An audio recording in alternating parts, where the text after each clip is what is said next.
do you come to terms with if you need that kind of service, other than, you know, being in jail? Everybody in jail gets God, and after like 4 or 5 DUIs, if you have money, you realize, well, maybe I should go to one of these homes. How do you come to terms with? Well, it's when people hit rock bottom, I guess. Not necessarily. Well, everybody's got their own concept of bottom. I Right. personally am a recovering drug addict myself. Yeah, Yeah, as a matter of fact. And Hello. I just celebrated, Yeah. just so happens, October 18th was 20 years. Oh, right. Congratulations, So, yes. It just so happens. For me, I never did go to one of those places, Yeah. one of those places. I didn't go to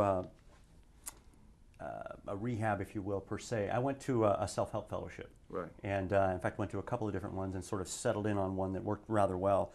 And that actually began the spiritual journey in earnest. I'd always been kind of searching for things and was finding them. Difficult as that may be when you're ingesting the amount of amphetamines and alcohol that I was, especially for the last several years. When that stopped, I began to realize that the problem was that I had was not that I had a substance abuse problem. The problem is that I had a living problem, and I had a substance abuse solution that became its own problem. You were self-medicating. Absolutely, absolutely. And isn't that the key with all of these abuses? There's something psychological about us, something in our past experience, or something that we're dealing with, and we're treating it with this substance. You know, it's funny you should say it's something in our past experience. Yeah, probably something in our past experience created it, but aren't we always dealing in what's happening right now?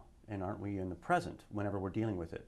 Mm-hmm. The interesting thing is that we tend to deal with it from our paradigms, and that goes back to where we came from. We learned the paradigms prior to getting here. And you know, as psychologists will tell you that the most formative years for all the paradigms that we tend to structure our lives and our thoughts and our reactions and our emotions to around are really handed to us in the first 10 years.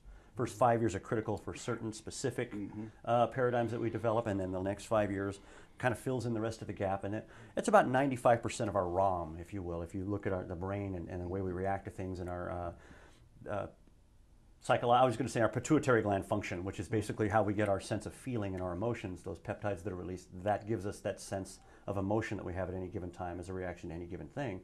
The ROM, if you will, the coding that goes in, the firmware in our brain that tells us how to react to a particular situation is mostly established at that point. And then we get about 5% free will programming, if you will, that happens about in the teenage years.